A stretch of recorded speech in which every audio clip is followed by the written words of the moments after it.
LastMarkStanding.com, on SoundCloud and iTunes with your hosts, Damian Salty G, my tag team partner in crime, the Marky Smart Trina. Hi, guys. So, guys, fair warning. What we're about to get into is not happy-go-lucky Damian and Trina. This is more akin to what we normally get into here at Last Mark Standing, which is a big picture topic that can come out of anywhere. And today, from last night, something came up for Trina that gave me a lot of things to think about today while I was at work. Because trust me, I spent a lot of my time at work today just looking at this topic. Long story short, and we'll delve into it deeper, this revolves around the weird cultural issue of how certain characters get over, specifically characters that are based off of people of color. And I'm not gonna wave the racism flag. That's not what this is about. This is more of a social conversation in terms of pro wrestling. Now, what brought us to this table is last night on NXT we had Rich Swann going up against Patrick Clark. Now, for those who don't know who Patrick Clark is, he was on Tough Enough last year, last spring.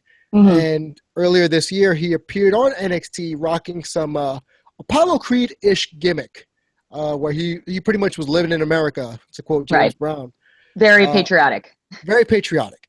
And now, if you watched NXT last night, you had Patrick Clark coming out to what the announcers called an amalgam of the artist formerly known as Prince and just a really effeminate man. With a haircut from the 70s, or maybe someone from Oz, if you've seen the show Oz, that plays for the other team, and that's all I'm going to call that. Right. I mean, they presented him as strange, as weird as the other. Like it was not accepted. Right, like just something to leer at, as if you saw Rich Swann's face, like, you got to be kidding me, because he had the raised eyebrow, the cockeyed face, like, what? Right. So Trina texted me this morning to let me know this is something we need to talk about. So I didn't watch NXT last night, so I didn't watch it until I got home from work today. And let me tell you guys, man, my first reaction was, oh no. That was the first thing out of my mouth when I saw Patrick Clark, because he came out with the perfectly coiffed hair, the tight pants. It was very Hunter Hearst Helmsley-ish, mixed with Johnny B. Bad flamboyancy from the old WCW days. And then he blew a kiss to Rich Swann. And that just made me say, oh my God, this is dead on arrival. Because the minute he walks in the ring, again, Rich Swann is looking at him cockeyed. You got Corey Graves and Tom Phillips on commentary. And they're lacing into this because they're trying to play out the fact that they don't know what's going on. To the point where Phillips made a Chappelle Show joke about comparing Prince to pancakes and basketball. So if you watch the Chappelle Show, you know that Charlie Murphy's True Hollywood Stories, Prince gamed them on in some basketball and then served the pancakes while he was rocking his blouse, quote unquote. So that was the image that the announcers portrayed. Me personally, I got a problem with that, and I'll get into that after Trina makes her grand point, because we haven't talked about this part. But she brought up an interesting point, and I'm going to let her have the floor after I say this. You put two wrestlers of color, in the ring. Both have really prototypically strong, stereotypical gimmicks, with Rich Swann being the dancing, shucking and jiving, Ernest Miller type, James Brown, I feel good character. And then you got what Patrick Clark was, which I said was a mix between Hunter Hearst Helmsley and Prince. So that was an issue that Trina brought up to me, and I'm going to let her expound on that a little bit more. So Trina, let the audience know on a deeper level what you saw. I almost wonder if I need to give like some background to this. I mean, I've taken African American studies and protest literature, a bunch of classes that have talked about the subject that I'm going to bring up tonight, and so I've been educated about racism in America, the history of racism in America, and some of the ways that people were discriminated against,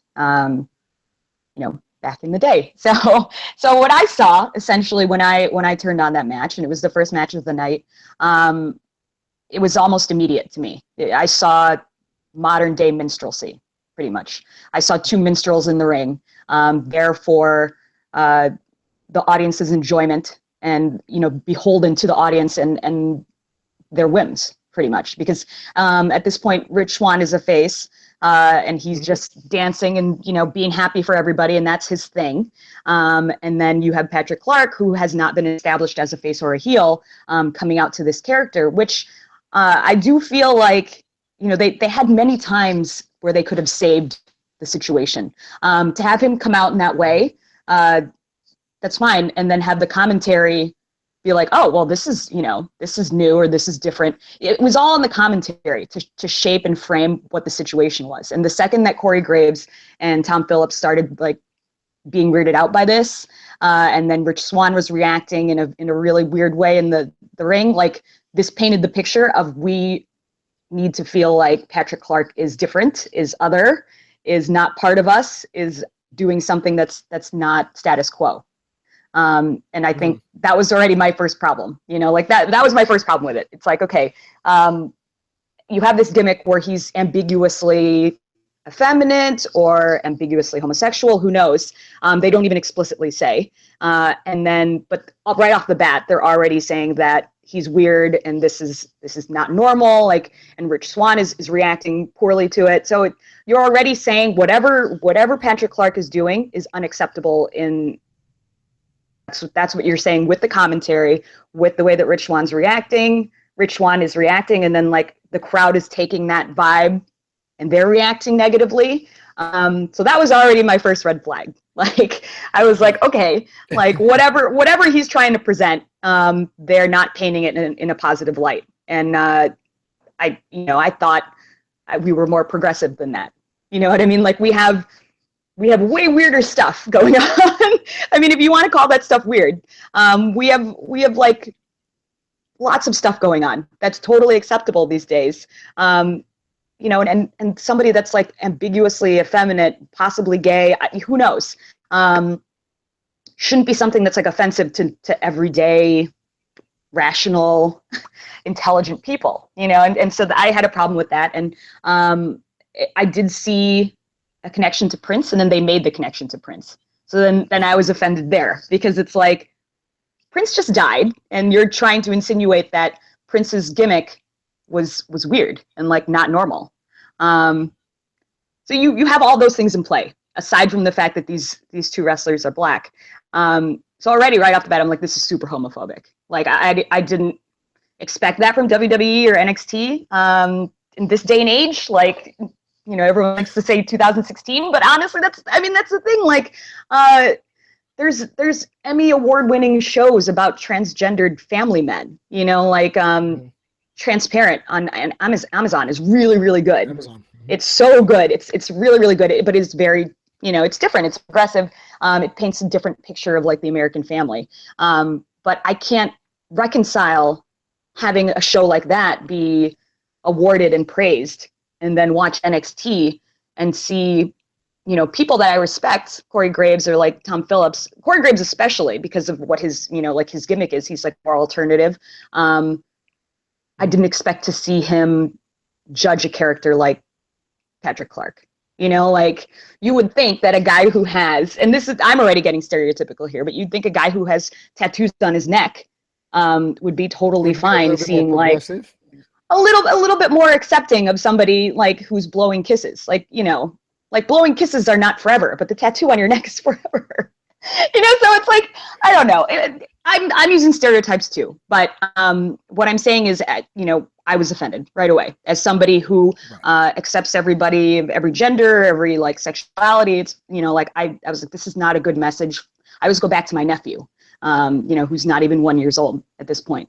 And I'm like, this is not what I want my nephew to see, or my future kids, things like that. Like, that's not the world that I want these kids to think that we've created for them. You know what I mean? Like, we don't work hard to like talk about sexism or racism or whatever to not make a difference. You know, so it's like that's the thing I go back to all the time. It's like I don't want to have to explain to my nephew or my children that like I didn't do anything. You know, I didn't say anything when this stuff was going on. And so that's why I felt the need to say something about this match, because I was instantly offended by it and I didn't like the message that it was sending. So we'll delve into another thing that I was offended about, because we had two African American wrestlers in the ring, and they were both. Took the words out of my mouth. Yeah, I mean, you know, and they both were. One was a face, and one's like, you know, borderline. We don't know if he's a face or a heel. He doesn't have a character, which makes it dangerous because we're creating the character as we speak. And so I also saw modern day minstrelsy. I saw two African American wrestlers beholden to the audience, using gimmicks that maybe, you know, could be considered racist, and they had to perform this gimmick to an audience who like could decide whether they loved or hated them. You know, it's like when it's not established that the person's a heel, and you have the audience make their own decision, and then you give them something that's blatantly racist, then like you're pretty much telling them that like, hey, like this racist thing. You know, I know there's like a lot of connecting of the dots here, but it's like. I was just going to say that how much of the wrestling fan base at Full Sail last night you really think made that connection? I mean, that's fine that, okay, if like nobody in Full Sail made that connection, that's fine. I'm making assumptions about it. But I do think that there are people who think like me, and there are people who could be swayed by what they see. You know, like the feeling in Full Sail couldn't have been negative. It could have been fine, could have been neutral, who knows? But the way that they filmed it, and you know, that's all NXT, that's all WWE. It's the commentary that's going, you know, the audio that's going to the TVs, the way that the cameras are shooting things, it just looked hostile.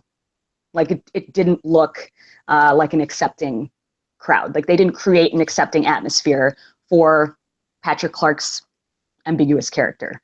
And so what I saw was two black men who were at the mercy of a crowd, using gimmicks that weren't necessarily very PC or you know, borderline racist.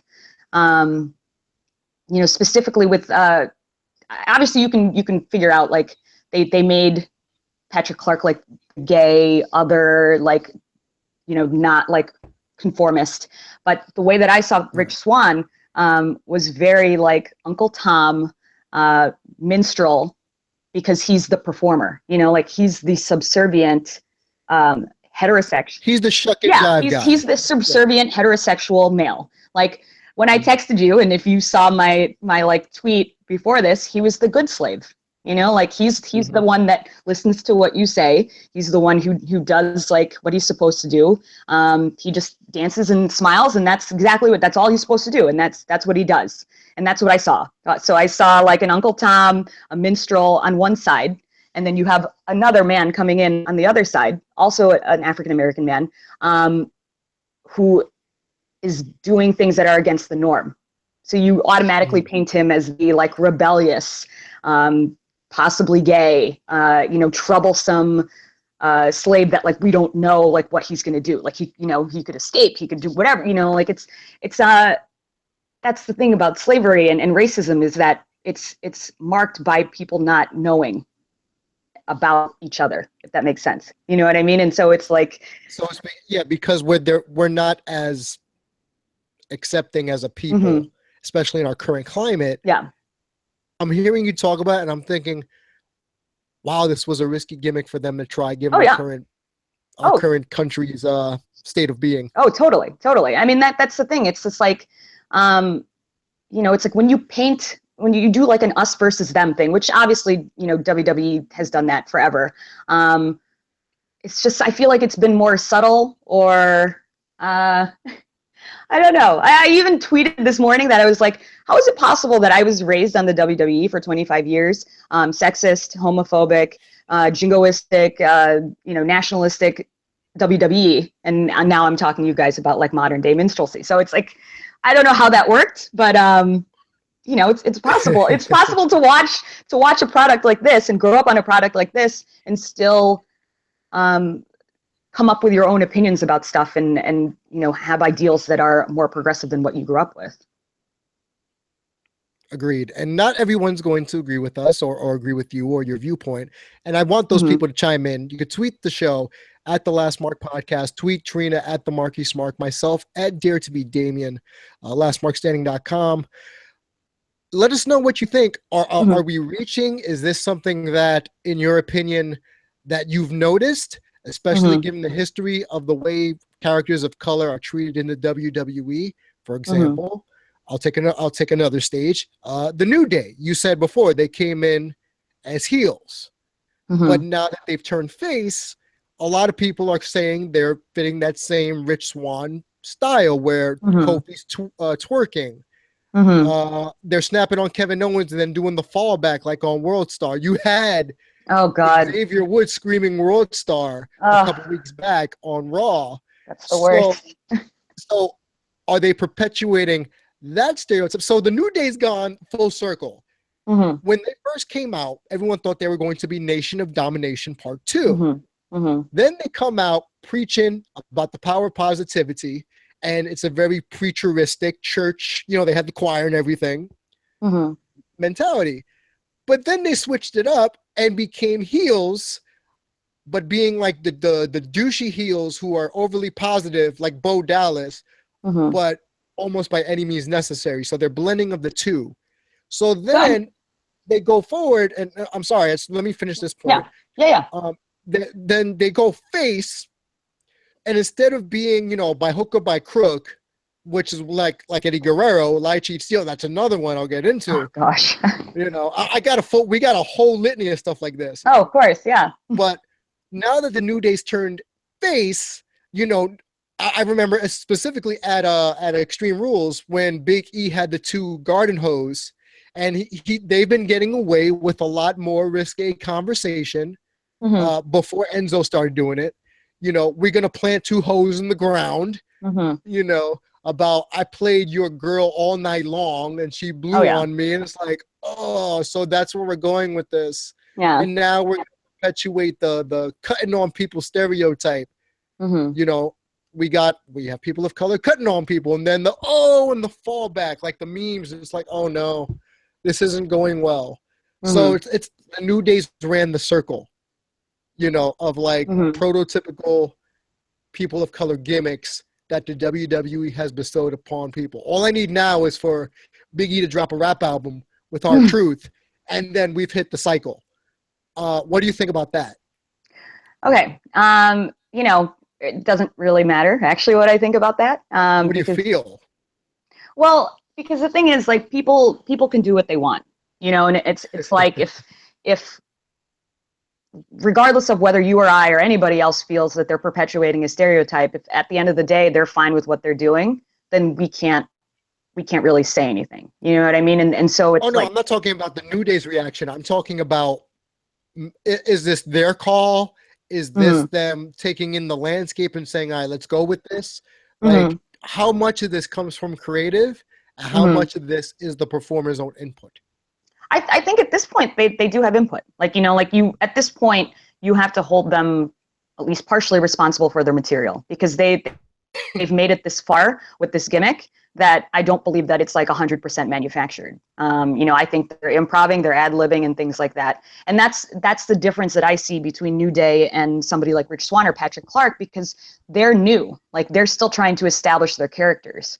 So they don't have any control over like what they're presenting to the crowd. This is what the gimmick they've been given, and to do their job, they have to fulfill it and like go through with it. Whereas I think I was going to ask you, the New Day came in to me initially as heels. Did you see them coming in? Okay. And so that's the difference, because that's where you have the difference in agency and power dynamic, because when you come in as a heel, it doesn't matter what you do. Like, you can do whatever, you can be racist, you can be whatever, as long as you're a heel, like, that's totally fine in wrestling, because it's just like, we're all supposed to know that this is bad. And that's the issue. I think the difference between a Rich Swann or a Patrick Clark in New Day is that they came in as heels, and maybe it's evolved into something else that's maybe more offensive, that's maybe sexist at this point, and they've gone between being faces and heels and tweeners and things like that. And I would say that they've been established to this point, and they've been doing this long enough that I would, hold them a little bit responsible for the content that's being like presented. You know what I mean? Like, I don't think that you are tag team champions for like 400 days, or you've been doing the same gimmick for a year and a half, and like you're still 100% doing what creative is telling you to do. Because you have to stay fresh for the sake of the being over. Right. And, it's just like, again, like we can't, if they're fine with what they're doing, like we can say whatever we want about like what we think their gimmick is and like whatever. But to me, like that's more of a gray area. You know what I mean? Like you can hold them accountable for certain things that they've done that seem like sexist or perpetuate stereotypes and things like that. But I think that's a little bit more subtle than what I saw last night, which, that's why I find what I saw last night a lot more problematic, and I'm not bringing up New Day or any other examples. I felt like last night was very blatant. Like that was the line for you. Yeah, that was the line. I mean, I've been watching wrestling for 25 years. And so I've seen like, I've seen like the gamut of sexism and racism and homophobia, like forever, for 25 years. And it's just like, it's very rare. And this is weird because you guys know how sensitive I am about this stuff. It's actually pretty rare that I get like really offended by what I'm seeing on TV. And I mean, literally from the second that he walked out and commentary started about his gimmick, I was like, I couldn't even finish the match, actually. I didn't watch the whole match because I was just really, most people did. Like everyone else that I told to watch the match, like they watched the whole match. But honestly, like I couldn't finish it. Like I didn't want to believe that this was an ideal that we were perpetuating in this day and age. It feels so antiquated to me. It is antiquated, and we've talked about all these old school mentalities back in the territorial days, that people need to evolve, and we've talked about evolution and or lack thereof from some people or some organizations. I'm really surprised they went this angle. I don't think they thought that far ahead. If I'm playing devil's advocate, I don't think they thought that far ahead. I thought they wanted to get Patrick Clark some ring time.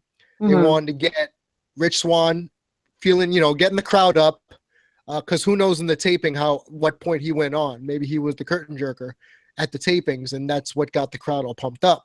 But I'm with you on why did they have to put two people of color against each other? Like that just perpetuated, though, like you said earlier. Here's one stereotype. And here's another one. Here's another. Right. It highlights fun. I mean, it that's the thing. Like you put them against each other, and instantly, like their characters are highlighted in a different way. You know what I mean? It's like they're personified, and that is minstrelsy, pretty much. I mean, it's an over exaggeration of stereotypes, and so it's like the second they put them in together as these two gimmicks, everything just got blown out of proportion. Pretty much, and that's what happens. And it's like, maybe they didn't think about it enough, but it felt too orchestrated to me, specifically the commentary that was added. That made it worse for me. For me personally, that made it worse to the point where they sounded afraid to talk about Patrick Clark. And I'm thinking there's PC and then there's Scared. They sounded scared. Oh yeah, it was. Oh God. And if that was coming from the back, if that was coming from Hunter or Matt Bloom or whomever, like, hey, act paranoid, act worried, because off air we were talking about Goldust, how Goldust was a finished product when he first debuted. We knew what he was going for. He made it perfectly clear.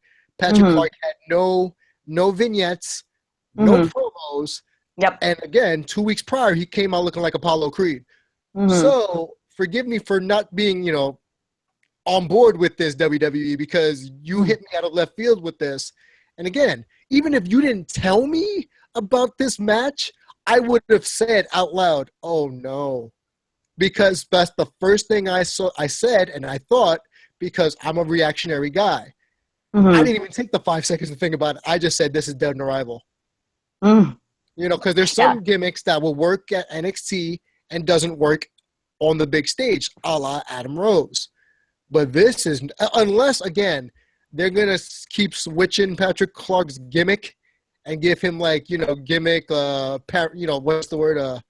The man of 1,000 gimmicks. Let's just call him that. Yeah. If they go down the list of gimmicks. Yeah, put it on the list. If they move on, I'm willing to swallow it a little bit more. Okay. Or if they flesh out his character, but they don't go the route of, let's say, a RuPaul, or over a cross between RuPaul and Prince. Because then what's the point? In a PG-oriented, because Smart Infested talks about this all the time with Breezango. It's like, why are they not getting pushed? Why? Because they're perpetuating male model stripper-esque, effeminate wilds. Yeah. Well, they're all in their gimmick. They're all in. They're not ambiguous at all. Right. So is that the line? The fact that there was no buildup for Patrick Clark? Had there been buildup, would we be more accepting of what we saw last night? It would be less shocking, for sure. Because, if you remember when Goldust debuted, there was months and months of buildup to that. He got introduced to us the way that, superstars used to be introduced to us, where it's you get vignettes and all this different. And so, we knew that this was going to be something. Whereas, somebody told me Patrick Clark was wrestling on NXT, and I was like, oh, excited. And then somebody's like, oh, no. And so, that's the thing. And so it's you already, look, we've known Patrick Clark for months now. If you watch Tough Enough, we've seen this kid forever and ever and ever.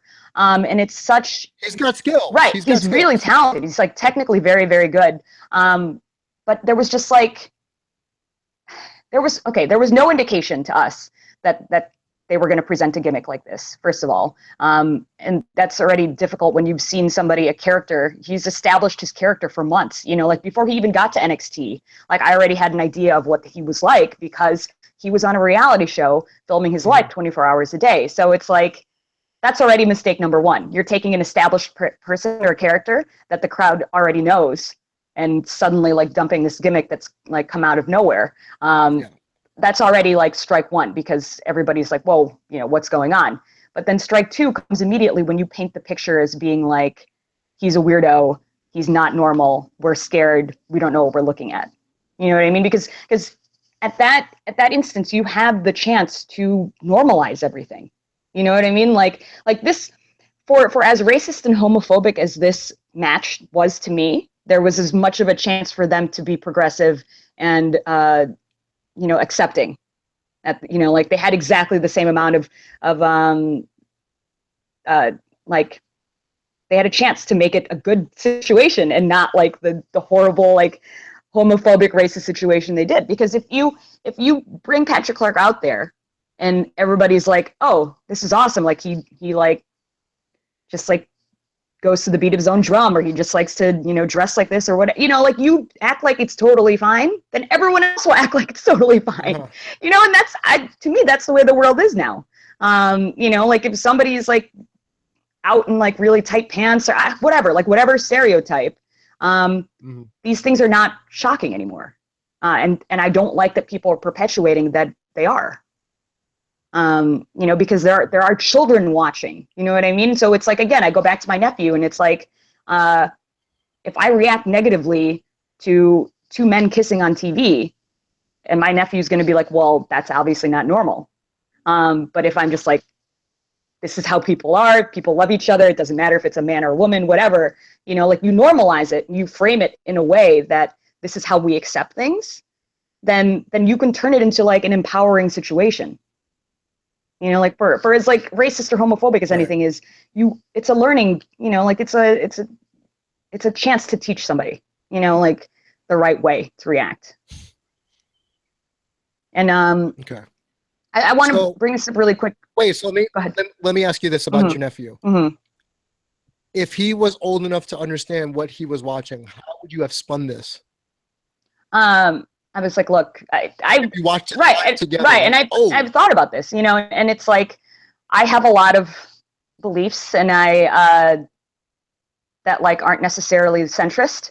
And so I've thought about this before, like how do I paint my belief system to my future children or my nephew or things like that. And I think the bottom line is to tell people that to tell children that people have differing opinions and they believe different things, but we all love and respect each other anyway. Yeah. And so that's the thing. Okay. Like if Patrick Clark chooses to do that, that doesn't mean anything about him as a person. You know, like he's still a good wrestler. You know what I mean? Like the way somebody dresses or acts is not the way that you should judge them, is what I would tell my nephew. You know, it's like, okay, maybe it's a little different, you know, like, or it's a little weird to you, but like you're watching two wrestlers. Are they good wrestlers? You know, like is he a good person? He's not hurting anybody, you know, like it's things like that. Like you just need to have kids see like the bigger picture of things, you know, and you have to let them know straight up that the world is a place of differing opinions and differing beliefs. And, you know, if my nephew grows up to be like homophobic and like nationalistic or whatever, I mean, you know, I tried my best to make him see that the world is more complex than that. If that makes sense. And I'm glad you go that route, because that's, again, at this show on The Last Mark Standing, that's what we do. We try to bridge the gap and educate, as it were. I just saw an interesting tweet, and I know you had another point you wanted to make. No, I think it's about the tweet. I think it's about the tweet. Okay, the River City Jobber tweet where it says, "What I saw in NXT is exactly why I feel I'll never see a black WWE champion." Interesting. Depressed me. Oh, yeah. I'm reading it now. First. Yeah, go ahead. I'm going to go first.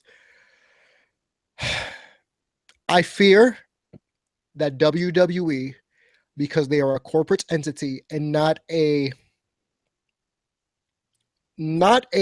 regional promotion, will never full-time put over a fully African-American champion. It will always be someone who's biracial or multi-ethnic, if they are in that realm, a la Rocky Maivia, a la, let's say, Roman Reigns. They will never let a person of color be themselves without a gimmick. And I mean a full-fledged person of color. Eddie Guerrero had to be a prototypical Mexicano cholo. No Way Jose has to be this really poor representation of a Dominican, you know, fighter when he dances to the ring, but when he's in the ring, he's all business. We talked about off air, the Adam Rose gimmick. Ray LePan, South African. So before people start chiming in and saying, well, he's not a person of color. Yes, he is. He's a person of color. Yeah, he is. Kofi Kingston, been around how many years? Never got any higher than the mid-card.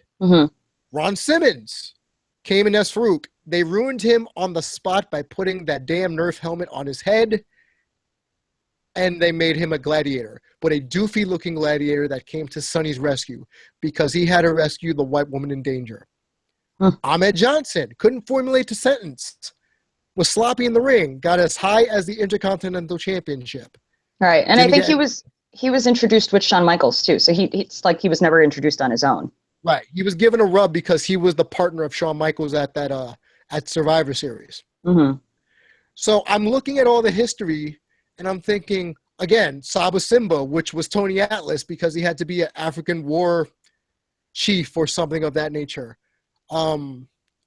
Ricky the Dragon Steamboat had to be, when he came back after his brief flirtation with WCW the first time, he was the Dragon. He wasn't even Ricky Steamboat anymore. He was the Dragon.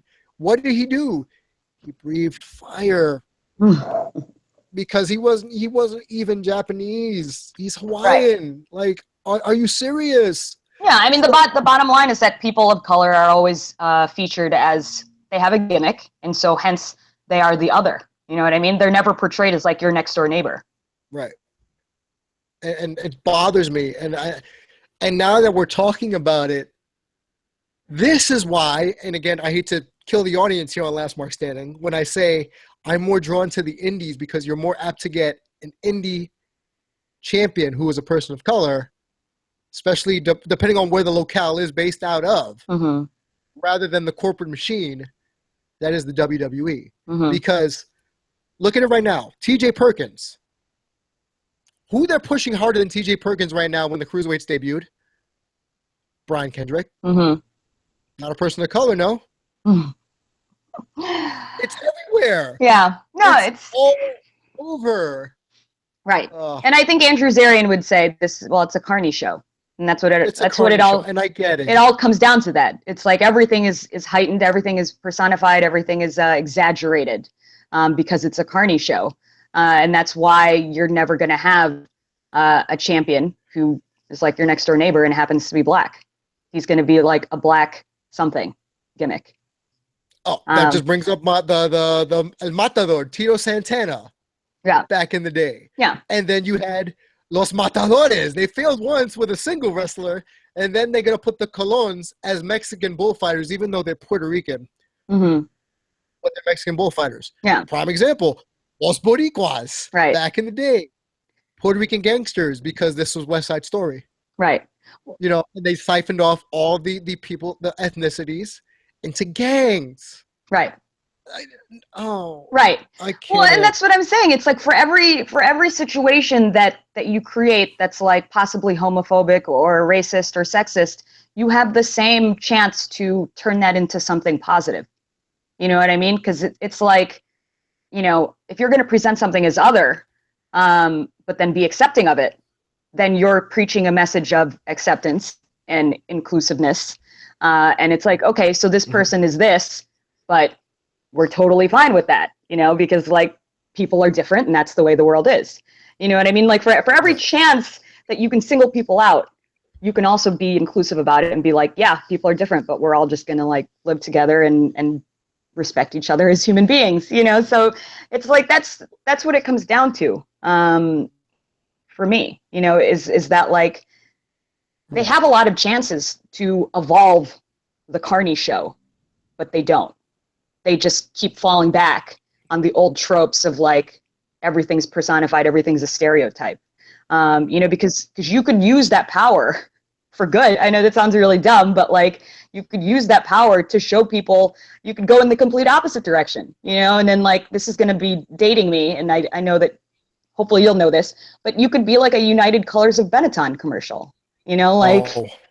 Yeah, I mean that's the only reference that I can get from you. You know what I mean? Like for every like horrible racist homophobic match that I saw last night, you could do like a Benetton commercial of matches and be like, we need a token black guy and a token Asian and whatever, and like we are all equal, and like, you know, you could go in the other direction too. And who's to say that that's helpful? But that's still more progressive than what I saw last night.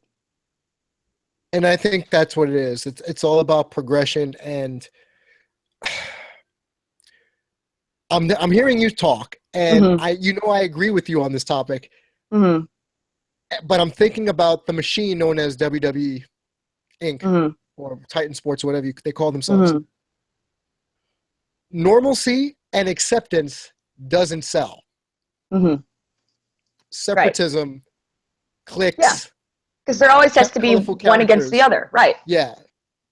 Adversaries. Right. Sell. Prime example. Darren Young, first openly gay professional wrestler, right? Openly gay, came out. Where's his push? Whatever happened with him and Bob Backlund? Yeah. Where'd that go? Yeah. I don't know. You know, like there's one thing. It's one thing to like hinder evolution and progression, but what I think I saw last night was setting it back. You know what I mean? Because it's one thing to not push Darren Young. Like he's come out as gay, and they just like don't do anything. That's kind of like the status quo. That's what you expect from WWE. But I don't expect them to set us back like decades. You know, like that's, you know, like at least I expect them to uphold the status quo. But, you know, Like what I saw last night, I felt like was really like blatantly offensive, homophobic, racist, and set us back a lot. You know, I don't Yeah, know. and It's tough. it's a hard pill to swallow when we really break it down, the microscopic Mm-hmm. fibers of racism Mm-hmm. and bias and you would think, I don't know, what would fix this? Mm-hmm. Like, instead of just talking about what we think is wrong, Mm-hmm. how do you and I, because that's what we Okay. do here at Last Mark Standing, how do Right. we educate those who have that mindset, who can't envision a rich Mm-hmm. swan, Right. Right. a dancing machine? Just a guy. Right. Exactly. Okay. So then this is why I wanted to bring it up, because I think it's valid to explain to people why I was so outraged by it and why I was offended by it. It's because of the prior Yes. knowledge that I have.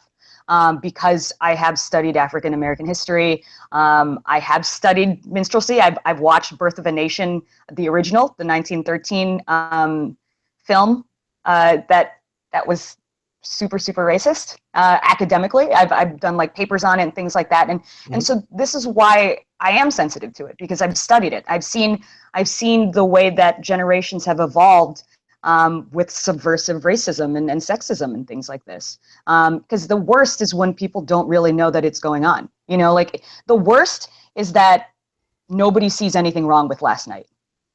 Do you know what I mean? Like that means we're hiding our heads in the sand. We're not trying to learn like why people are offended by stuff. You know, like we're not progressing.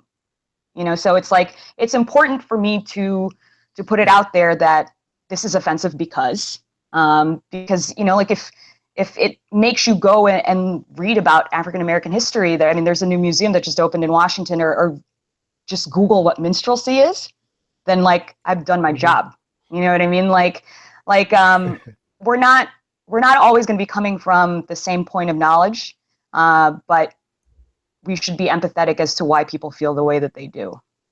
And so it's Agreed. like, you know, maybe you think I'm being overly sensitive about it, or I'm thinking about it too much because of what I've studied, but I think it's important for us as humans to be aware of history and the prior knowledge that people have coming into situations.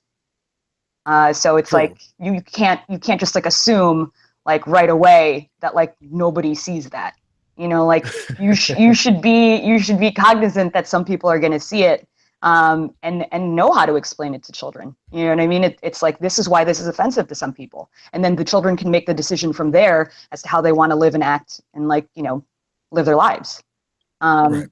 You know, but you just, like, it's your duty as the parent or as the adult in the situation to give the kid like as much info as you can, you know, like for them to succeed in life. I think, I mean, you know, like I'm not a parent. I feel like Neither am I. But yeah, and yeah. I feel like if there's a child in my life, you know, like it's my duty to show them like this is the way you should go on and have children yourselves. You know, like you should be teaching them the right way to act and how to respect people, and just for the good of the human race. Jesus Christ. You know what I mean? Like, you just I know. straight up, I totally went like, there. I'm Yeah. on the rock and I'm preaching, like, Jesus Yeah. Christ. You know? Yeah, well, I mean, because it's like, look, like, we need to teach each other how to get along. Like reverting back to separatism and divisiveness is not the way to perpetuate our species. You know, like Agreed. it just doesn't bode well for us as humans if we keep trying to divide ourselves and say like, this is why this person's different and this is why we can't get along. We need to find a way to live together and accept each other's differences and like coexist. Oh, I sound like a It's bumper true. sticker. I was going to start saying kumbaya as we do this. And we hold hands and say, we are the world. Like, it's fine. It's totally fine if you didn't see what I saw last night. But just know that there are people who did see that and why they saw it. Agreed. And that there's a history to it, and that minstrelsy is a thing. If you want to learn more about it, I encourage you to learn more about it. There's a new version of Birth of a Nation coming out in theaters in just a couple of days, I think, or maybe next week. Read up on the original, you know, and see why this is important. Because The new version is done by a Black director. And it's the intent is a lot different than the original. The original was done by a white director, white writer. It is known as one of the most racist films to ever like be successful. Because it glorified the Klan and used stereotypes about African Americans. To show that like whites are superior, pretty much. When it came out in 1913. A lot of African Americans boycotted it in the cities that it came out in, the bigger urban areas like New York and things like that. But white audiences still saw it in droves. And so, like that's, who's to say like whether they were racist or they were just like people who were like undecided, and then they saw a subversively racist film. So that's where it gets dangerous, where like it's murky. Like anytime that it's a gray area, that's where it's dangerous. Because like a person can change their mind at any time. And so it's like it's your job to like make it apparent that like this is not racist or this is not homophobic or whatever. And that film I think is I think in the 70s or the 80s it got designated as like an official, like archival, like important film in history. And so it's, and so that film was done in that way by a white director, glorifying the Ku Klux Klan. Some people even credit it as creating the second wave of the Ku Klux Klan, which as we know it now, because when Birth of a Nation came out in 1913, the Klan was not the way that we have seen it portrayed in like movies and books, with like the hoods and the burning of the crosses and things like that. They were like more of a fraction group. They didn't have like very much organization. But after the film came out and they were portrayed as heroes in the film, it galvanized the movement and contributed to creating the Klan as we do know it today, as we see it in movies and TVs and things like that. And the film that's coming out now that's being done by a Black director is a reclamation, I guess, is the way to put it, of certain things. And so you have this super, super racist, the most racist film of all time. And now it's being taken by a Black director and it's being reclaimed and the story's being told in a different way. Because like I said, for every situation that is racist or homophobic or sexist, you have the same chance to make it positive. And so, this new version of Birth of a Nation is a different spin on the original. It does not glorify the Klan.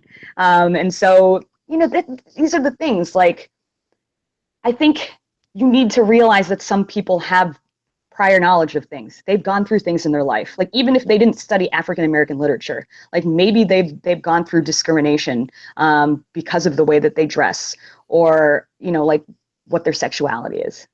So it's like, we can't be post-racial if we just hide our heads in the sand and assume that everybody is like, oh, everything's fine. Like we need to accept the way that things are and go from there. God, I'm so preachy right now. Not preachy.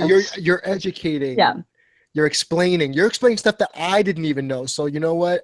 At the very least, I'm thankful for the fact that we're going through this. Right. And like you don't even, and that's the thing. Like I tweeted out what I texted to you this morning. So clearly I was like very angry about it this morning. I was very heated about it. And I have become less so as the day has gone on because I've talked to you, I've talked to other educated, reasonable people. A lot of people thought that I was overreacting. And so that was really interesting, like to listen to other people's opinions about the way that I saw it. People of color, people were like, oh, it was bad, but it wasn't as bad as you think it is. Like, I don't see it as horribly racist and homophobic as you did. You know what I mean? Like, so I talked to people and I'm significantly less angry about it, but I still think that it's valid to tell people why I was angry about it in the first place. Because like in speaking to people, one of the, I spoke to somebody that's like a generation younger than I am, what I would consider a millennial or younger. And without any context, that person saw exactly what I saw. Not like necessarily minstrelsy, but they saw racism and homophobia in the way that they know it. for all the like whatever 25, 20 years that they've been on the earth and what they've learned as being like of that generation. I'm not going to presuppose that he knows anything about minstrelsy or like Uncle Tom's or anything like that, but he saw it too.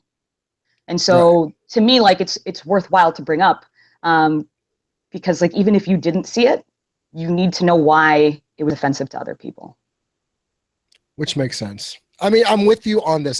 Don't believe me, I'm not jumping off the bandwagon on this. I want you to play devil's advocate because I want to know like what's the best way to educate people about this stuff. Like I don't want to come off as oversensitive because that's not productive. Like if I just come off as somebody who's like trying to race bait and like cause a race war, then that's not. But you're not. No, that's not what you're trying to do here. That's not, like that's not productive at all. Right. If anyone is saying that or thinking that currently, again, tweet the show, tweet me at Dare to Be Damned. You know what? Come at me, bro. Don't take it on a tree if you got a problem with it. Well, no, I do want people to come at me, and that's the thing, because like I'll have this discussion all day, every day, because I do know what I do know, and it's like if you go and look the stuff up and you do the research and you go look at the original 1913 version of Birth of a Nation, or you Google what minstrelsy is, come back and let's have another discussion about it. Because I still have stuff to learn. Like if you go and do that research and you know the things that I know, and you have a different opinion than me, then I want to know why. And that's what humanity is. It's like learning to live with each other, even though we have differences. The beauty of humanity, right? Isn't it great? Yeah, I mean it is. It's the beauty. It's the struggle. But I mean it's the reality. And I want to stay in this vein. I want to switch gears briefly for two things. Our friend Enrico has told me that I need to check out the YouTube stream chat, but I can't get on. Oh, I can't see it either. We should ask Enrico what he feels about this. Enrico, I know you're listening and you're chatting. Can you let us know what's going on? Because I can't get on this the stream right now without messing up the broadcast. So let me know, because apparently we need to see this. I don't know why. Secondarily, I want to transition because we're talking about caricatures and making statements, and a big statement was made this past Monday, and it fits with what we're talking about with Charlotte, with Sasha main eventing Monday Night Raw this past Monday, the Raw Women's Championship match, the first time in God knows how many years since Lita and Trish closed out on Monday Night Raw. I don't have the stats in front of me, so forgive me for not knowing the exact date. But Sasha is also a caricature of who she really is, if you really think about it. Because when she first started this boss character, remember, in the audience, in NXT, they would scream out, Sasha's ratchet. No, she's not. Sasha's ratchet. No, she's not. So while she was NXT, she was more that braggadocious, like boss type character. Whereas when she came up to WWE, they toned her down a lot. Now, I don't know if it was and they changed her hair color because she didn't have pink hair in NXT. It wasn't until the end where she had red hair, and then it became pink when she came to the main roster to amp up the character, the colorfulness of the boss character. So for me to see her character be so toned down from what it was at NXT, for me is a bit of I don't want to say it was bad. I think it was good that they didn't rely on the fact that she was going to be this, let's be honest, like they were calling her ratchet, like she was portraying the supposed ratchet character in NXT. Not for nothing, I'm glad they made the change because it makes her more likable now, even though she's not likable as a face. She could still be a heel and be the boss and not fit into the stereotype of the, and part of my friendship, I don't curse too often, of the bad bitch mentality, that she portrayed in NXT. But I want to take a minute to say that it was nice to see a woman, and again, she's mixed. So we can't say, oh, is it a woman of color that won the WWE Raw Women's Championship? Again, it goes back to what I said. It's not like Naomi won. It was Sasha. And remember when we did the six-pack challenge on SummerSlam? I said if they really want to make a statement, they give the belt to Naomi. And they didn't pull the trigger. Mm-hmm. So this begs another question. I know I want to talk about how great the women's match was, but actually while I'm talking, this begs a better question. Will Naomi ever hold the belt? She should. I mean, she's probably the most talented, athletic woman in that division. And You know, a lot of people talked about that. So yeah. I mean, I think she should. Again, I think the gimmick that they've given her, if people say that that's racist, you know, to me that's a bit of a reach, because there isn't necessarily a tie between like the dancing that she's doing and like African American history. But you know, like I do feel like she's been given, or she's using a more marginalized character.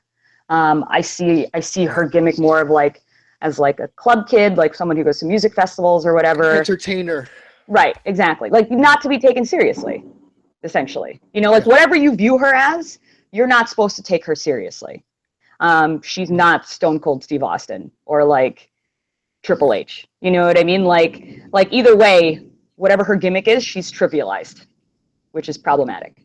And yeah, pigeonholed and trivialized. Exactly. I'm with you 100%. Right, exactly. And that's the thing. Like when you trivialize a minority or like a class of people that's already being marginalized, you can't marginalize them more. I actually saw the chat just now. Nothing? No, I do have something. Okay, what is it? So it's interesting because have you seen this? Do you know what the term triggered means? Triggered? Mm-hmm. Like when you watch something and it triggers something inside of you? Yes. Yeah. Right. And so they're right now, like that term is in the news because colleges are creating safe spaces for students where they don't get triggers. So if somebody was sexually abused or somebody was whatever traumatic thing that went on in their life, the safe space is a place where they won't be triggered, you know, from their traumatic experience or like whatever, you know what I mean? And so in the chat, some people are saying that I was triggered, which I was. I mean, you know, I've said this off air. I don't think I said this online. I've you know, social justice boner like that. Yeah. I've always had that. Like even before I was educated in African American literature and history, I was always like that. I always saw injustice all the time. You know, and like, I don't know. It's a little weird to me because I don't know if the younger generation understands what they're doing when they're just like willy-nilly saying triggered or not saying that safe spaces are valid. I don't know what they're saying in the chat, that safe spaces are valid? No, I mean, saying that I was triggered, I think trivializes it a little bit. Oh, so it's meant to be like a backhanded compliment. Or like a side compliment or something. Right, exactly. Oh, I didn't know that. Okay. Interesting. I feel that as humans. See, okay, and then see Enrico, and it's Enrico, and he's my little buddy, and he just chatted. He's like, that's not the way I meant it. But I have to say, like Enrico, like as an adult, that's the way I took it. You know what I mean? Like you sort of like it. I felt like you were trivializing my point of view. Because you've reduced it to just like a meme, you know, like because the problem is it's like I had to tell you about triggers and safe spaces and stuff like that, you know, like to some people, like maybe it is just a meme. It's just something that's funny that people are talking about, like, ooh, like safe space, ooh, triggered, you know what I mean? Like, I don't know, like I don't want to be like too serious about this shit, but you know. And let me just jump in here. For me, the term trigger is and yes, you are a mental health professional. For me, a trigger is something that elicits a response that A, you didn't know existed, or B, that it's just quick to get you from point A to point J. Like, Mm-hmm. I know for a fact, the minute you superimpose yourself on my autonomy, that's a trigger for me. It's Mm-hmm. because I grew up in a very strict household, Right. John emotionally Cena's a abusive. trigger for me. Exactly. Emotionally abusive, controlling, and it's like, whoa, Right. Mm-hmm. you don't run this easy. Right. So I can go from 0 to 60. Mm-hmm. So I knew when you text me this morning, this was something I had to investigate. And I Mm-hmm. did. And I took my time at work and throughout the day to investigate. And admittedly, you calmed down a lot Right. since we Exactly. talked this morning. Right. Exactly. I mean, that text, it's like Yeah. Because like at 9 a.m., I'm like, a little what? too early for this. I had to put my therapist hat on for a minute, Mm-hmm. first thing in the morning. But I'm glad you had a emotional response. I Right. am pleased to know that you are not numb inside, because Dave Kind on Twitter is also, I asked him if it's a numbingness of the crowd to not look that far into it. Mm-hmm. And he agrees. There's numbness there. There's Mm-hmm. people who just, it went over their heads, A, or B, it's just because of where we live or how we live in today's society. Right. I mean, I think there's a perception, we have a black president, and there's like TV shows like Glee and Transparent on TV that we are post all of these things. And so Agreed. it's easy for like somebody to be like, oh, well, it's fine. Like I'm progressive, like my friends are. I don't make fun of this stuff. So you just like hide your head in the sand. And you have to realize that there are people that like don't see it that way, like who like see that stuff, and it's reinforcing racist or homophobic beliefs. Right. And again, this is food for thought. This is food for conversation. And that's Mm-hmm. what we do here on the show. I mean, we're not trying to stir the pot. That's not what we do. Mm-hmm. Whoever the ride or dies are, they know we want to communicate. We want to build bridges. We want to unify and educate. So I'm waiting for the inevitable DM or message that says we're racist, we're reaching. And again, come at me for once. I'm going to say it. Come at me, bro. At Dare to be Damian. I welcome all responses, positive and negative. Mm-hmm. If you got something you want to say to Trina, say it to me. I'm good with it. Trust me. No, say it to me too. This is ridiculous. They shouldn't be sending you hate mail about me. Like if you have something to say, obviously I'm okay to talk about it. You know what I mean? But like I want to be the one that takes the buffer off of it. So it's very kind of you. Well, because we're family for one. And I'm super emotional too, and I react really quickly. So it's right. probably better. It's probably better that you take the brunt of it. Yeah, because I will destroy somebody like immediately. Seeing you on Twitter, you do that. You incinerate people within 2 seconds. And it's like, oh, they didn't even have a chance to explain themselves. Okay. So I don't want that to happen to the listeners who want to have a debate. That's fine. But right. Before we tie all this up, this actually brings up another gimmick. The Usos. Remember, I'm not going to say the podcast that called them thugs. Mm-hmm. Before they did the change. Mm-hmm. Then when they did the change, all of a sudden they're playing to this supposed thug image that this one podcast suggested that they were. Mm-hmm. So it's like there's a term called steering into the skid. And it's as if the Usos are steering into the skid. And they're running with it, and they're more over as heels now because they steered into the skid than the jovial, like you said, heels can get away with it. Yeah. Faces can't. And I think that's the prevailing thing here. If we knew Patrick Clark was a heel off the bat, there was a vignette, there was an attack, there was something. All right, we know to hate this dude. Not because he's being the other on purpose. Yes. Not to be so ambiguous where we're looking at the television screen, huh? Right. Are we supposed to like this guy? Are we supposed to hate this guy? Like what, That's the problem. I mean, like it's weird because like wrestling fans are taught that there's a heel and a face, which in a way makes it easier but also makes it harder. And so, like when you paint the world in black and white like that, you have to just be careful with what you're relegating to one side and what you're relegating to the other. And it's just like it gets very divisive, like very, very quickly. And so like if you don't take a stand, like if you're not blatant, it's the reason why they're like a Carney show. Like they have to be blatant about stuff, because if they're too ambiguous, then it's even worse. You know what I mean? Like it's even worse than what they're doing now. Like it's almost better for them to just be blatantly racist and blatantly homophobic and sexist instead of like sort of being that way. Like that's worse. Right. So I'm looking forward to seeing where they take the Patrick Clark character, because I know he chipped a tooth on WWE.com. They showed him getting a implant in his tooth, and the woman, the dentist, says, "Oh, you're beautiful again." So I that triggered me. It's like, oh, because he has a chipped tooth, he's not beautiful. Like for me, that was a trigger for me. Let me ask you something really quick. So one of our great friends, listeners, that did talk me off a ledge today. Didn't see that much of a problem with the character, and instead was optimistic because they felt like this was a step in the right direction.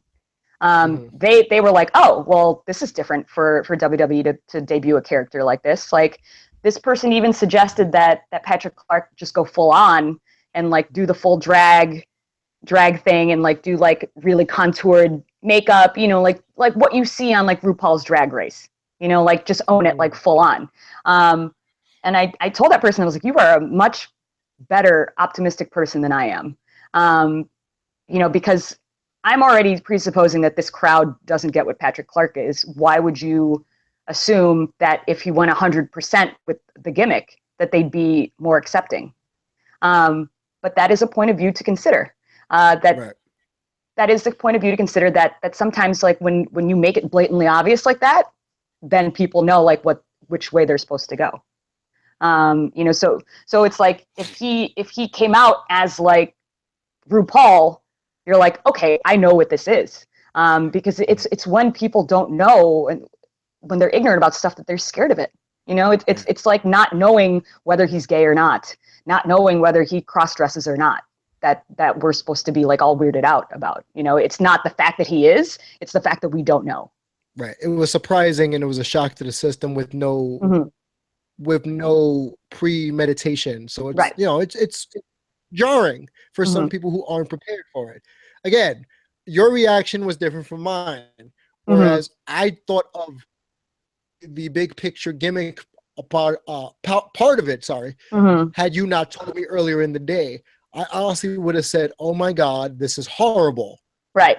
I wouldn't have thought the way you thought it unless we had the conversation. It's perfect sense why you were so taken aback by it. They need more context.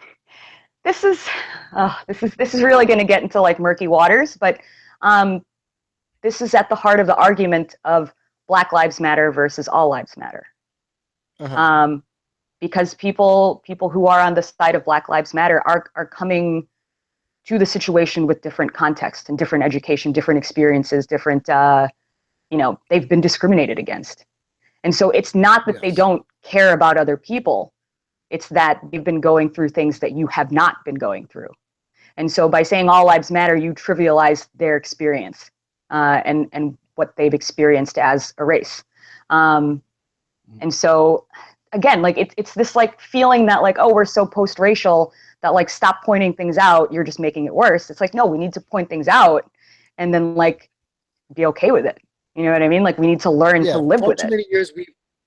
Far too many years we've gone about the whole putting our head in the sand and ignoring what's right in front of us just because it disrupts the status quo. So conversations like this, I love them because it shakes up. Right. It's not helpful to do that. It's not helpful to ignore anything or to try not to see the other person's point of view. You know what I mean? And it's tough because like, I think people just like really don't understand like what people are trying to convey with Black Lives Matter. It's not trying to separate races. It's at the heart of it. And, like maybe I can't speak for this movement, but I think it says that people need to learn about history and like what people have gone through as a race, as, as females or as people of color or whatever, like we have disadvantaged groups, like all over the place. You know, like I am a woman of color, and so we all have different experiences. And it's just recognizing that people are treated differently for certain things, and recognizing that that's the way the world is, and then going forward from there. You have to recognize that this stuff exists before you can do anything about it. Wow, that I was know, very right? powerful, very poignant. And again, for the audience, again, they're not used to us. They're used to us going in depth, but they're not used to us handling sensitive topics like this. So again, I want to thank anyone who's listening, who will listen on SoundCloud, iTunes, lastmarkstanding.com. Again, tweet the show, Last Mark Podcast, at Dare to be Damian, at the Marquis Mark. We said a lot today, and I want feedback. I know, Dave has chimed in and DM'd both of us, and we won't read it on air, but when you get a chance to read it, it's very thoughtful and heartwarming. So thank you, everybody, for watching on YouTube. When we post it, share it with your friends. This is something that we want to talk more about. We have many things in the works for our potential futures about this show, that this is going to be a central topic. Maybe not race, but as you all know, we like to talk about the hard-hitting, big picture in professional wrestling. Right. Well, just a catalyst in this whole. Right. Exactly. Because at the end of the day, I still love wrestling.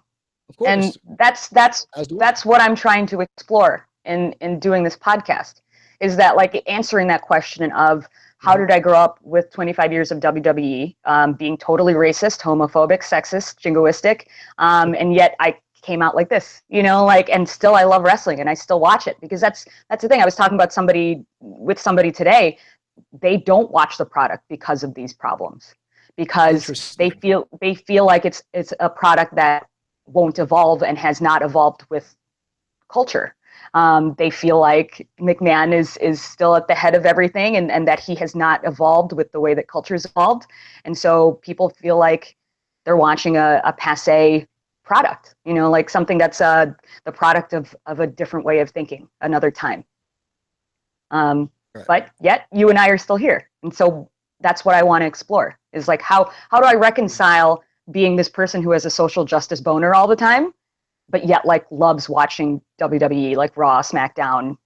I'm still going to watch the product. I'm super disappointed in like what I saw last night, but it's like, I still believe in the goodness of humanity, and the chance to change things, and that differing opinions have a place in the world, because this is a reminder that there are still people that think this way. Like this is what I use these situations as a reminder that, like, we're not post-racial, we're not, post-gender. Like because that's the thing. Sometimes, like, when you are in your own little bubble, like if you live in a big city or you live in an area that everybody sort of votes the same way, you start to believe that that's how the world is. And there's a danger in thinking that the world is more progressive than it is. Because then you get complacent, and you don't point these things out, and you don't notice what's going on. And so, if anything, I see last night as just a reminder that, like, hey, like, let's point these out to people and show people why it's offensive. You know what I mean? Like, it's still valid. Like, I don't care if slavery was like 100 years old. Like, it's still valid. It still happened. It still happened. It's like, it's still valid in our history. Because that's another argument that I hear all the time. It's like, oh, why don't people get over it? Because it's not over. It's not. I know Enrico wants you to check the feeding it on YouTube. Yeah. Okay. It's just like a different kind of thing. There's modern day slavery now. There are other ways that disadvantaged groups are being, like, used, and because that's the thing, we talked about this offline. It's not just a racial issue. You could apply what we saw last night to a socioeconomic situation. And I brought up to you the movie Dinner for Schmucks. I think in France it was Dinner for Idiots, actually, was the original name of the movie, where you had a bunch of rich people of privilege humiliating and embarrassing people of a lower economic status, education level, and things like that. It's like anytime that there's like a imbalance of power, there's a chance that people are going to be taken advantage of. And I think we just need to look out for that as humans. Look out for each other. We are the power checkers in a sense. We are the people who keep things in balance. Right. People like you and I.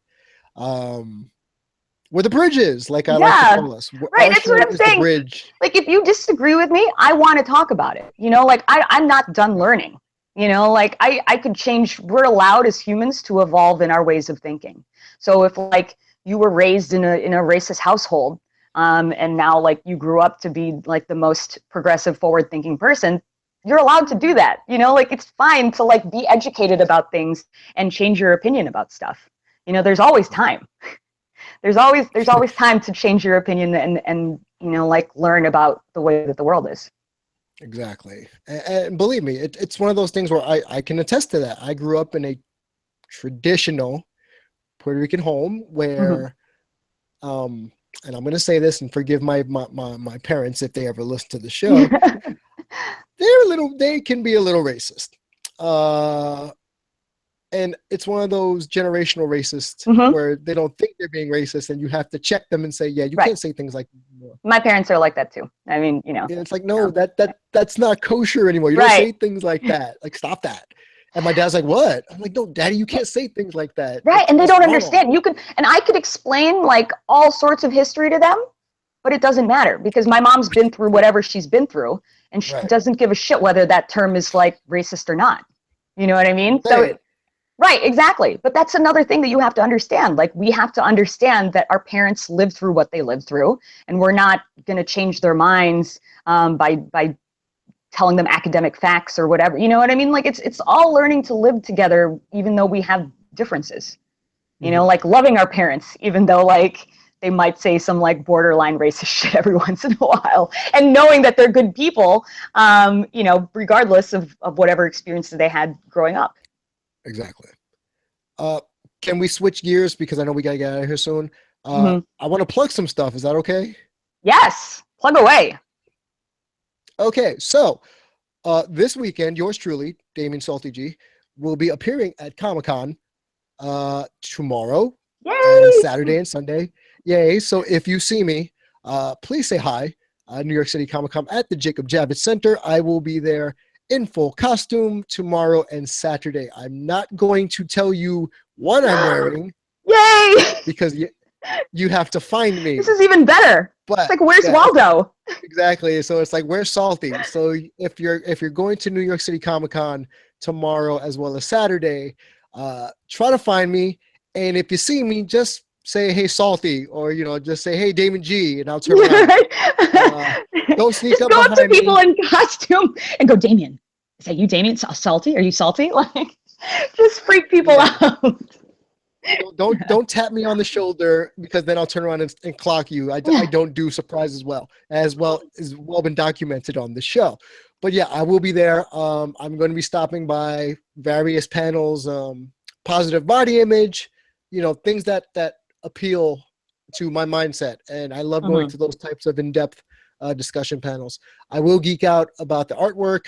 I will geek out about the Funko Pops. I know Dave wants me to wait online for 2 hours to get him a Qui-Gon Jinn pop doll. That's not going to happen, bro. Can't do that. Sorry. He just wants you to get one for him. Yeah, exactly. He wants you to stay online so I can get it for him and then I send it to him. Not gonna happen. Where are you going to be this weekend? I'm going to be at AEW in Chicago. So they are doing the Jim Lyman Memorial Tournament. I hope I got that name right. Yes, he's former employee for AEW, and so this is a memorial tournament for him. And so it's 2 days. It's Friday and Saturday. There's a lot of big names. Going to see a lot of our wrestling fans. Going to see a lot of our Last Mark Standing fans. I'll have hats. And so, you know, if you want to buy a hat off me, I won't have a wrestler fanny pack with change, or maybe if it makes you guys want to buy more hats, then I will. Say, please I know, well, because that's the thing. Like, if on Friday, like, people only have money and I don't have change, then I will have to come back with like a fanny pack. I won't wear Zumbas. Is that the pants? Is that what they're called? Pants. Zuba pants. Zubas, but yeah. I'm fine with the fanny pack because it's you know, like, it's for a reason. Like, wrestlers aren't just wearing fanny packs because that's what wrestlers do. It's because they sell merch and they have to keep all their stuff, like their money and their change, like in one area. And I'm like, I feel like I'm revealing like industry secrets. Seems like it. I'm not. It's totally, don't judge wrestlers for wearing fanny packs. That's all I'm saying. Hey, if The Rock can wear it, anybody can wear it, okay? Right, exactly. Look, it has a purpose. Everything has a purpose. Right, exactly. Okay, so do we still have hats, by the way? Have we filled out all the orders yet? Yeah, I have a couple orders that came in today that I need to fill, but I'll have like whatever's not already sold, I'll have with me, and then like keep placing your orders online. I think Nathan Newman got his hat today, and so He did. You guys got to see some of the like extra goodies that I've been putting in the boxes with the hats. So he actually got a beer glass, like a Stein glass. I'm not saying that right. It's a pint glass for beer, but it has the Last Mark Standing logo like this glass does. And if you order a hat, I'm sorry. Yeah. Why did I not know about these glasses?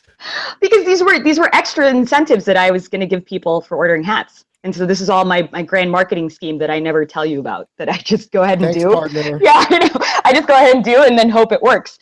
And so that's the thing. Like if you order a hat, I put some like old wrestling magazines in some people's packages. I saw that. Some people are getting those. Yeah, it's a Bullet Club guy. Right, exactly. Yeah, exactly. Like, so because I want it to be like a, like a little like goodie box of wrestling.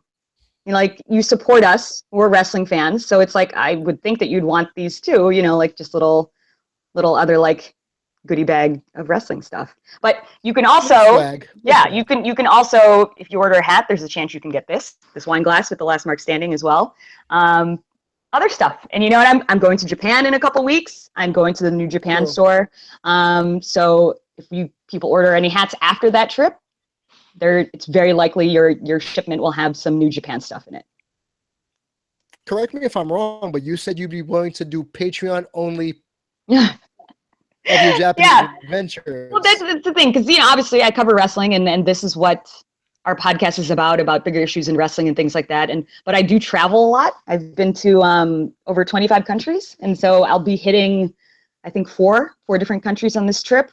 And so if people want an insight into that, they want to see pictures from the trip and see what I'm doing, then I think we'll do Patreon only. I don't want to force it on people, like our wrestling fans and stuff like that. Like, but if you are interested in that, we'll make a Patreon only section, and you guys can like follow me along on the trip. And like if you see something at the New Japan store, like if I post a picture and like whatever, like tell me, I'll grab it for you. Like if it's not gigantic and like ridiculous. So like I'm all about that. I think I did a bad thing. Did I just like do a bad thing by offering to buy people stuff? Probably. A lot of orders now. Yeah, buy hats. A lot of orders. Doesn't matter. Buy hats first. Then we can worry about the New Japan. Exactly. And then if you buy a hat, then you'll get a goodie in your goodies, like multiple. Attached, Trina? Lastmarkstanding.com under the merch section. I was waiting for you to do that. Exactly. So I wanted you to take a stab at it for once. Anytime I can plug the website. Exactly. Lastmarkstanding.com for all your Last Mark Standing one-stop shopping needs. Merch, hats, appearances, past episodes, patreon.com/lastmarkstanding, our iTunes link, our SoundCloud link. Again, for all Last Mark Standing, all things, everything about us. Again, we have a calendar up of our appearances that at the events we'll be going to. Trina's going to a lot. I'm going to a lot in October and November with my personal mouthpiece, my personal Paul Heyman, Rick Castle, friend of the show. We love you, Rick. Essentially, we love you, Rick, and you do good work. And he'll be with me at Comic-Con also on Saturday. So he will be in costume. And I think Trina knows, but I'm not going to say to the audience what it is. Now, if she doesn't, I'll text to her later. But he'll be in costume with me. So it'll be a fun game to try to find Rick Castle and myself at Comic-Con this weekend. So we'll post this episode as soon as possible. So, there's not a lot of lost time between now and tomorrow. But again, lastmarkstanding.com on Twitter, at Last Mark Podcast, myself at Dare to be Damian, Trina at the Marky Smark. we welcome all types of discussion and conversation. Yeah. It's what Come at we us. do. Positivity or negatively, I don't care. Just come at us, give me your thoughts, give me everything first, and then I'll pass it on to Trina because I don't want her to cry. But I'll cry anyway, probably. Exactly, you'll cry just because I'm getting shitted on or something, but it's fine. Right, exactly. So again, lastmarkstanding.com, at Lastmark Podcast on Twitter. We'll see you later, folks. Bye-bye. Bye, guys. Are we still live?